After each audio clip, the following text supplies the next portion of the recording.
and locate Voltron, we got it made. Planet Eris, here we come! Hello and welcome to another marvelous video. With the streaming wars in full swing and studios trying to house even more material, it makes perfect sense to revisit some fan-favorite storylines and characters from the past. If there was even a brief period of popularity for anything in the past, particularly in the 1980s, it seems almost certain that it will make a comeback in some form for a modern adaptation. We have seen the same thing being done with famous characters like the Archie Gang, He-Man and Wednesday Addams. That will be the case with a live-action Voltron film that is now in the works. But did you know that once upon a time a live-action Voltron TV series was on the way? In this video, we will tell you all you need to know about why the TV series project was cancelled and all the details of the live-action film, which is all set to release soon. Before we go into our explanation, we have a very small request. If you like our content, please support us by subscribing to our channel. This is a small click for you, but for us, it means a lot. Thank you. Let's begin.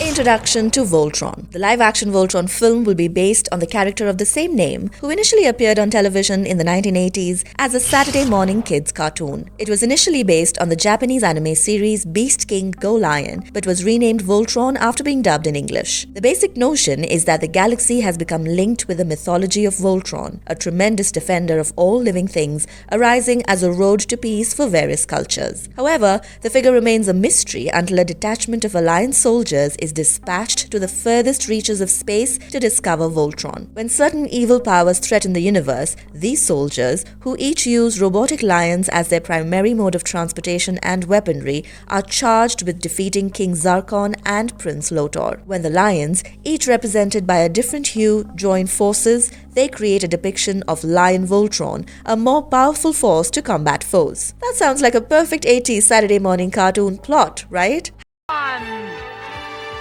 Form blazing sword! How it all started. A bidding war had recently erupted among several different studios like Universal, Amazon and Warner Brothers for the privilege of bringing a Voltron film to the big screen. One of the reasons so many studios were interested in the project was that Rawson Marshall Thurber, who created gems like We're the Millers, Skyscraper and Red Notice, had already agreed to direct and write the script. Mega thrusters are go! Go! Voltron Force! Previous cancelled project. Now, the idea of a Voltron film has been floating around Hollywood for over 2 decades, but no one has even come close to pulling it off. That's because Relativity Media was on board for a period to release the intended feature, which had gained traction in 2007 and 2008. In July 2005, producer Mark Gordon announced cooperation with Pharrell Williams, Mark Costa and Frank Ullman to create a live-action film adaptation of the brand. The production company New Regency began discussions with Mark Gordon Co. in 2007 about the adaptation of Voltron. Following Transformers' financial success at the movie office, interest in the project increased.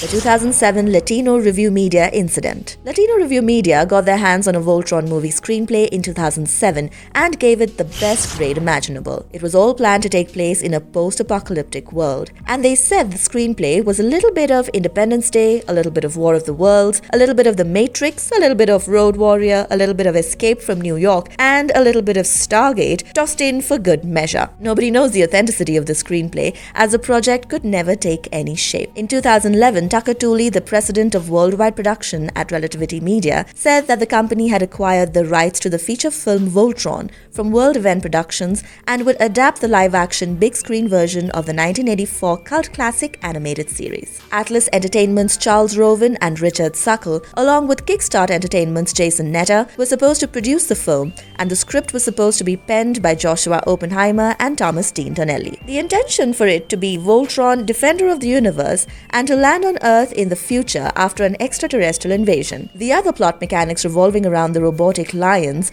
building Voltron would remain in place. However, Relativity declared bankruptcy and the rights reverted to DreamWorks and NBC Universal in 2016. When DreamWorks acquired the rights, not necessarily for live action, but only for the Voltron rights, and revealed plans for an animated series, everything started to fall apart and the project ended up getting cancelled.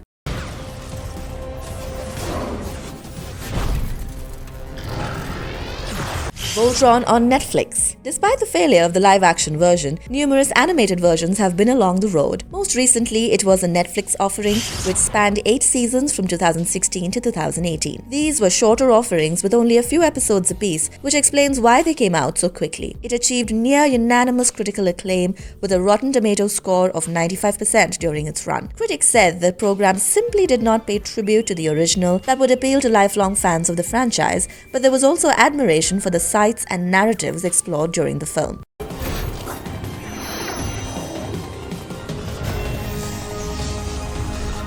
Finally, a live-action Voltron movie has been formally announced. The live-action Voltron remake appears to be headed to Amazon after a bidding war featuring the aforementioned Warner Brothers and Universal. This so-called bidding war started in early 2022 and included pitches and a teaser clip. Thurber wrote the story and Ellen Shandman will co-write the screenplay with him. It is confirmed that Bob Coppola, the head of World Events Productions, the company that owns the Voltron franchise, will produce the movie alongside David Hoberman and Todd Lieberman. There's only one way to do it. What could the cast and story of the movie look like? There is no news on the casting, story or release date yet, but we will surely let you all know once any of these details are confirmed. Unfortunately, this is not even Thurber's next project, as he is engaged with adapting The Division, which is based on the Tom Clancy role-playing video game of the same name. In addition, he is preparing to release 2 sequels to Red Notice, the streamer's most popular original film ever, as per Netflix. So I guess we will have to wait a little longer before getting any update, but there should certainly be some major announcements along similar lines in the coming months.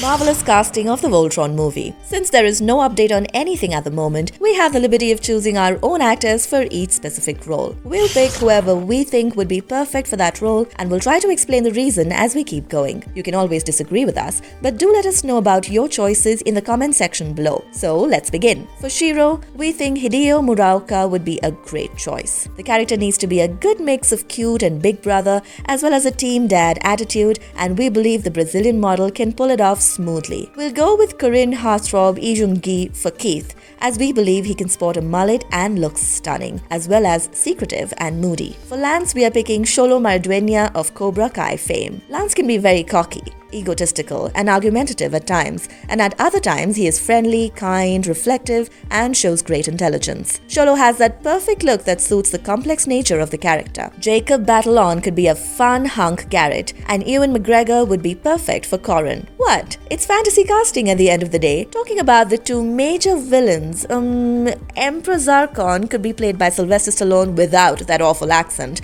and Prince Lotor, if he decides to show up, could be portrayed by someone like Cody Fun.